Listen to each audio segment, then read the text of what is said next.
Jadi ya teman-teman, yang berkaitan dengan impor ini ada 3 langkah yang perlu dilakukan. Yang pertama tadi dikonversi ke mata uang fungsional, yang kedua adalah Halo Sobat Literasi, jumpa lagi bersama saya di channel Bocah Beot. Seperti biasa, Bocah Beot selalu hadir untuk menyajikan materi-materi yang menarik. Mau tahu materi apa yang disajikan oleh Bocah Beot kali ini? Penasaran? Penasaran? Eits, tunggu dulu. Sebelum saya menyajikan materi yang menarik ini, sebaiknya bagi teman-teman yang belum subscribe, silakan subscribe dulu. Dan jangan lupa aktifkan lonceng notifikasinya, agar teman-teman tidak akan ketinggalan dengan materi-materi yang menarik lainnya. Dan juga teman-teman menjadi orang pertama yang mendapatkan materi yang menarik ini. Oke?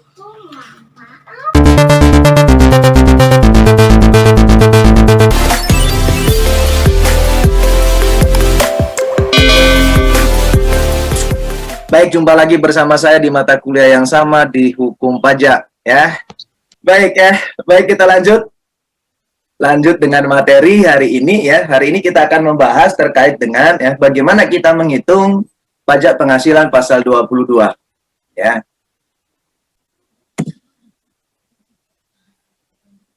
Oke.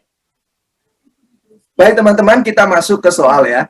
Kita masuk ke soal terkait dengan pajak penghasilan pasal 22 ini ya. Kalau teman-teman membaca kembali di teorinya, teori ya, yaitu di teori materi yang ketujuh, di materi yang 7 itu adalah terkait dengan ada teori-teori yang berhubungan dengan ya pajak penghasilan pasal 21, 22, 23 dan seterusnya. Ya. Di pasal 22 ini ya, ini yang terkait dengan ya pajak yang berhubungan dengan ya barang ekspor impor. Ya, ini yang berhubungan dengan barang ekspor impor. Nah, kita coba untuk membuka dengan soal yang pertama. Ya. Soal yang pertama di situ dia katakan apa? Perusahaan korek memasukkan barang ke wilayah pabean Indonesia dengan kos sebesar atau biayanya itu sebesar ya $50.000. Biaya angkut luar negeri ke pelabuhan tujuan sebesar $2.500. Dan premi asuransi perjalanan yang dibayarkan di luar negeri ke pelabuhan tujuan sebesar $250. Bea masuk yang dibebankan ya, bea masuk yang dibebankan itu adalah sebesar 25.500.000 dan pungutan pabean lain yang resmi itu sebesar 15.600.000. Dan pada saat transaksi ya kurs yang berlaku pada saat itu ya kurs yang digunakan atau yang ditetapkan oleh Menteri Keuangan ya yaitu untuk satu ngomong yaitu untuk satu ini karo yo rungono saya pengen ngerti ya. Oke, saya tak mute, saya mute all ya. Oke ya. Nah, Bapak dengarkan aja dulu teman-teman biar paham ya. Oke, saya lanjut ya. Pada saat terjadinya transaksi, kurs yang berlaku pada saat itu ya di mana kurs yang ditetapkan oleh ya Menteri Keuangan ya di mana $1 itu adalah Rp14.055. Nah, di sini kita hitunglah pajak penghasilan pasal 22 bea cukai dalam kondisi baik impor ya memiliki API dan jika impor belum memiliki API. Nah, baik ya. Saya mau mempertegaskan ini. API ini adalah ya angka pengenalan impor. Nah, API itu adalah angka pengenalan impor. API ya. API. Itu adalah kepanjangannya adalah angka pengenalan impor. Nah, bagi perusahaan atau baik orang lain ya orang lain yang tidak ya memiliki tujuan tertentu untuk impor barang ya ataupun ya ekspor barang itu akan ada tarif pajaknya sendiri-sendiri. Ya, ada tarif pajaknya sendiri-sendiri. Oke, ya. Yang berhubungan dengan API angka pengenalan impor ini wajib dimiliki ya oleh orang atau perusahaan yang melakukan transaksi ekspor impor.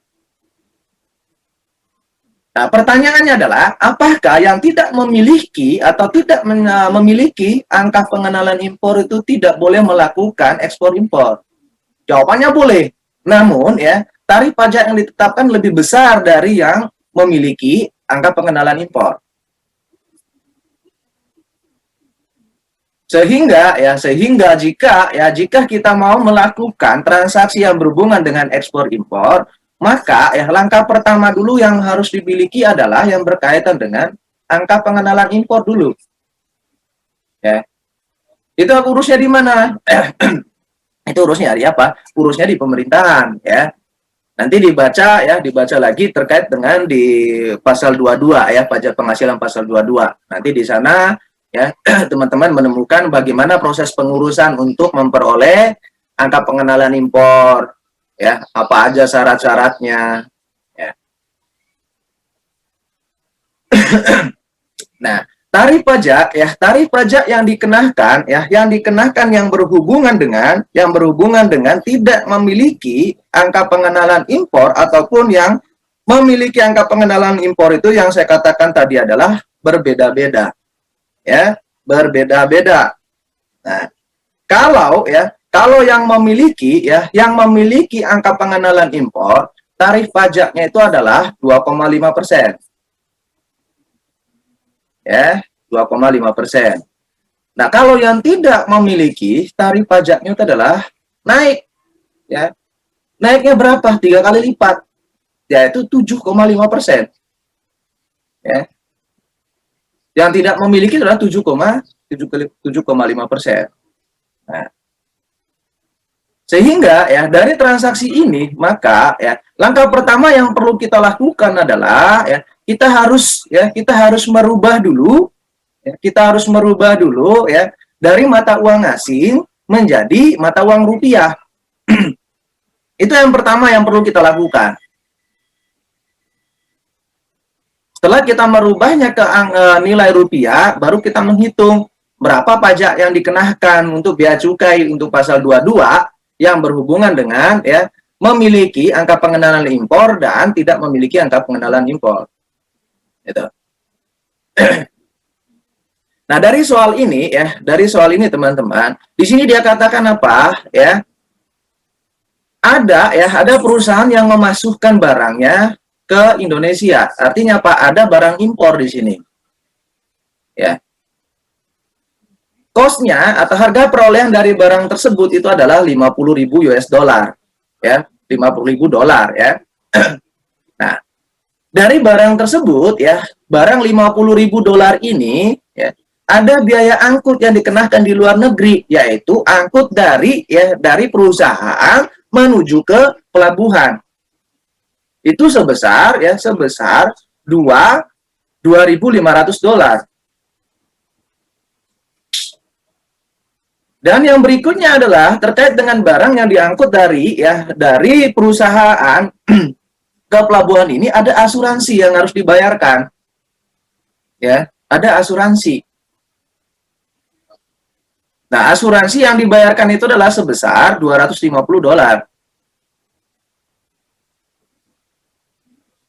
Selain itu, bea masuk yang dibebankan itu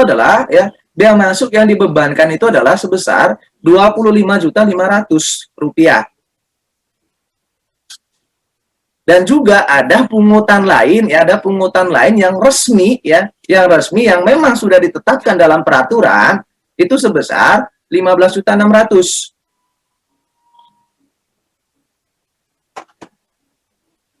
Pada transaksi kurs yang berlaku saat itu sesuai dengan ketetapan Menteri Keuangan yang dikeluarkan oleh Bank Indonesia, yaitu 1 dolarnya itu adalah 14.055 rupiah.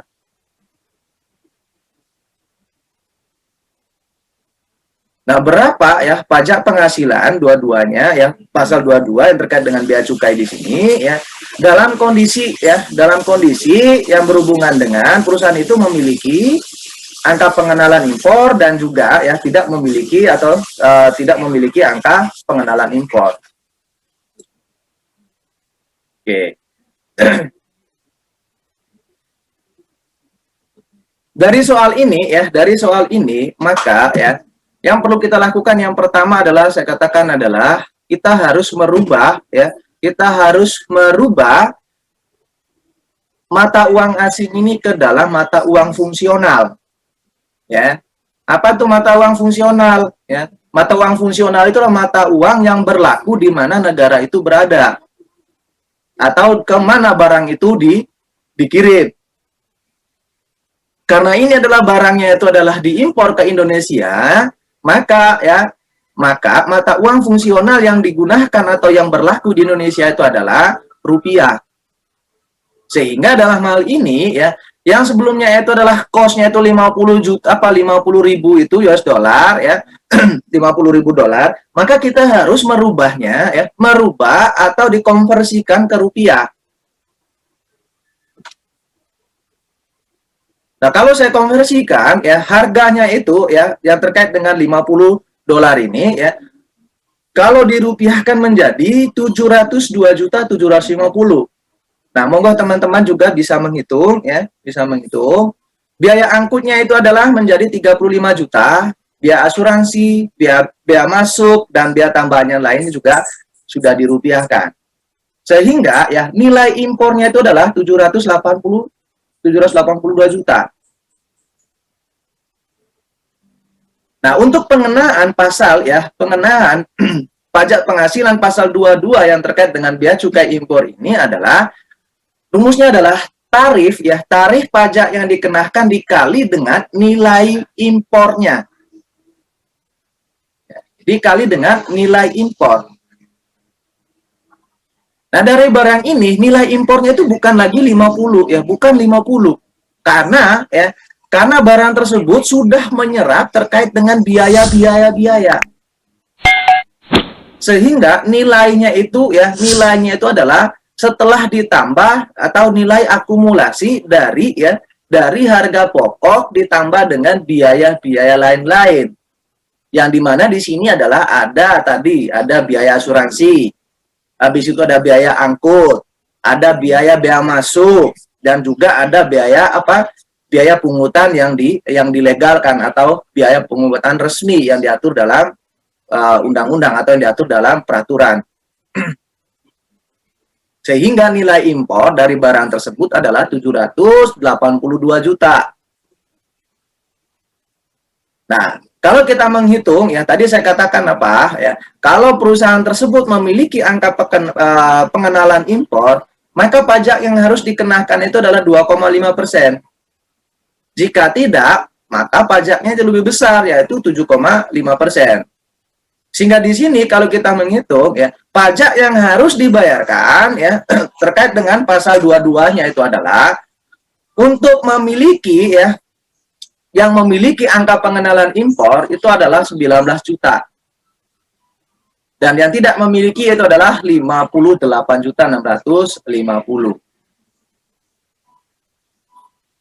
Oke, ya.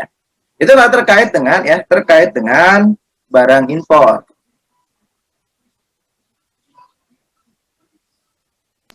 Namun dalam hal ini Pak, itu untuk nentuin 2,5-nya sama 7,5-nya itu bagaimana ya Pak? Terus habis itu kok masih bingung, kok tahu-tahu ujuk-ujuk ketemu 19.550 itu ya Pak? Baik. Gimana? Terima kasih ya. Untuk menentukan 2,5 itu sudah diatur dalam undang-undang. Ya, itu sudah diatur ya. Tadi saya katakan ya, nanti teman-teman baca di pasal pajak penghasilan pasal 22. Di sana ya, ada semua aturan-aturan yang berhubungan dengan orang atau pengusaha atau perusahaan yang tidak memiliki angka pengenalan impor, maka pajak yang dikenakan itu adalah 2,5%.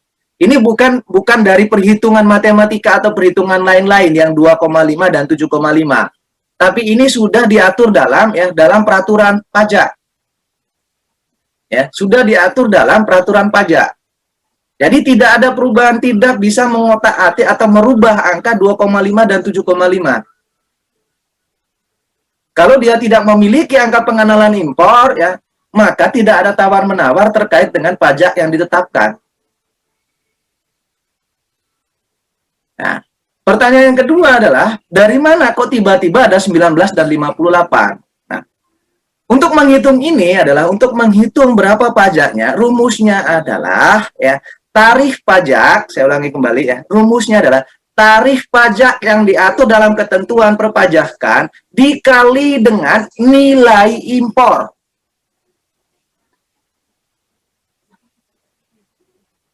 Saya ulangi kembali ya. Saya ulangi kembali.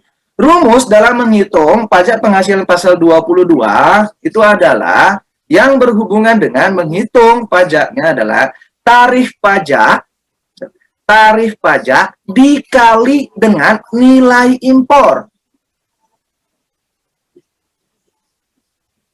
Sehingga dalam kasus ini adalah kita sudah menemukan terkait dengan nilai impor dari perusahaan korek ini.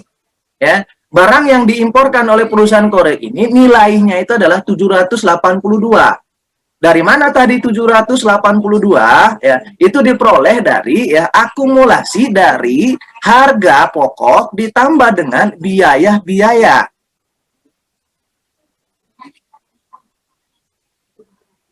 Karena di mana ya barang yang diimporkan itulah cost-nya itu adalah 50 dolar.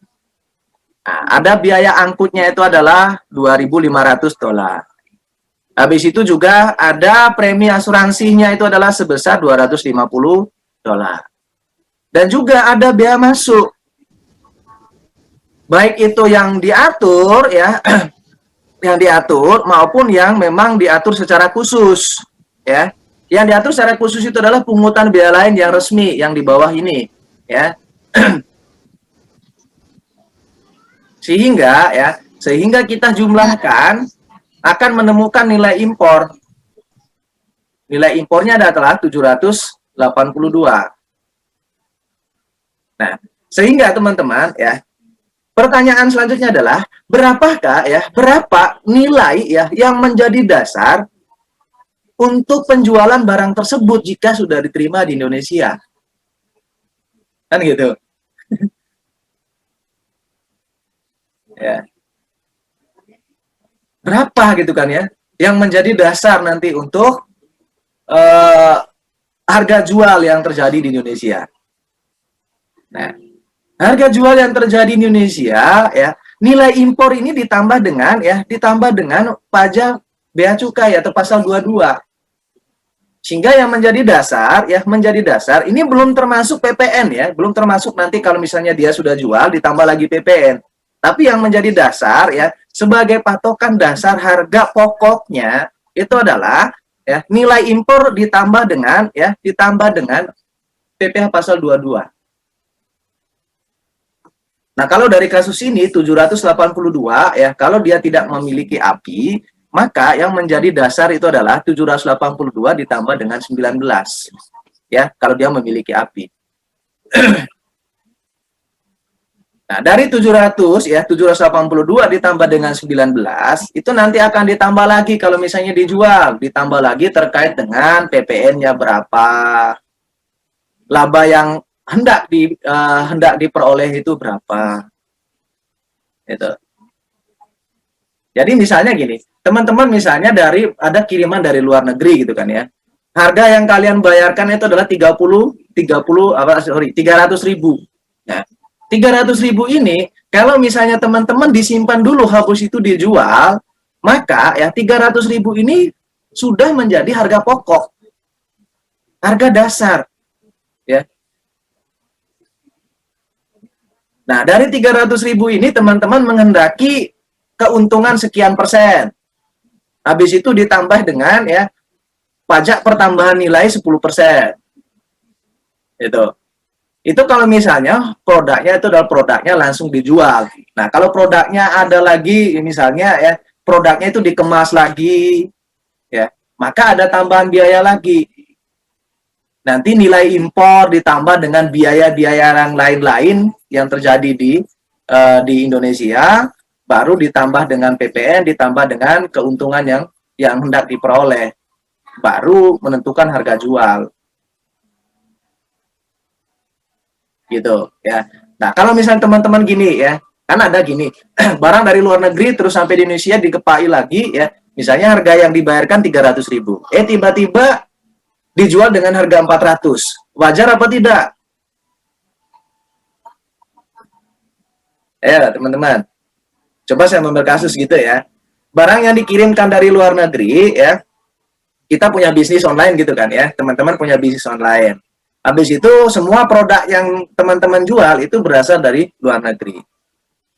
Nah, teman-teman untuk mendapatkan satu produk itu dihargai atau teman-teman membayar sampai dengan barang itu teman-teman terima itu harganya adalah 300.000. Sampai di tangan teman-teman ya, jika teman-teman itu melakukan pengepakan ulang ataupun yang lain-lain ya, agar barang itu menjadi menarik, maka itu 300.000 itu ditambah lagi dengan biaya yang teman-teman keluarkan.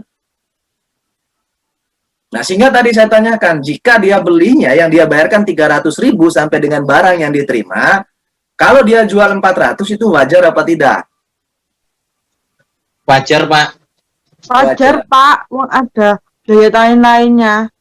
Ya. Ya. Sama ada pajak PPN juga kan, Pak? Ya, ya. Secara sederhana ya, yang meskipun kita belum melakukan perhitungan, secara sederhana, kalau kita jualnya 400 itu wajar. Ya, itu wajar. Tapi kalau misalnya kita jualnya 325.000, ini yang tanda tanya kan gitu. Ya. Ini yang tanda tanya. Tanda tanyanya apa? Ya, memang dia jualnya ikhlas gitu atau dia jual sekalian amal kan gitu ya. Kalau jualnya sekalian amal ya wajar kalau misalnya dia jual 325 kan gitu. Ya. Kalau misalnya dia jual 300 juga ya amal istilahnya. Ya. Kalau selama belum ditetapkan terkait dengan pajak untuk penjualan online ya, yang merupakan penjualan yang secara individual ya, kalau dia jual kembali 300 ya oke lah, aman-aman aja. Artinya apa? Hanya uang kembali kan ya. Hanya mengembalikan uang pokoknya aja. Dia tidak mendapatkan apa-apa. Ya. Padahal dia sudah mengeluarkan pulsa untuk cari pelanggan, ya, dijual lagi 300. Ya. Nggak apa-apa sih kalau misalnya sekalian amal. Oke, ya. Gitu ya, Mbak.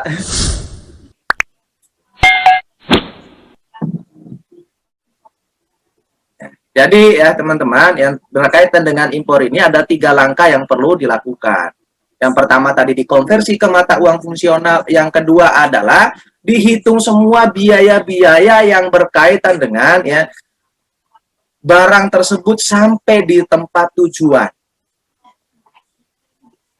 Nah, kegunaannya apa? Kegunaannya adalah untuk menentukan nilai impor dari barang tersebut. Langkah yang ketiga adalah untuk penentuan pajak penghasilan pasal 22-nya adalah rumusnya adalah tarif pajak dikali dengan nilai impor.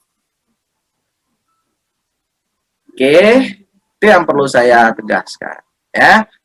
Saya ucapkan terima kasih banyak telah menonton video ini. Semoga video pembelajaran ini memberikan manfaat yang berguna bagi teman-teman semua. Saya akhiri, assalamualaikum warahmatullahi wabarakatuh.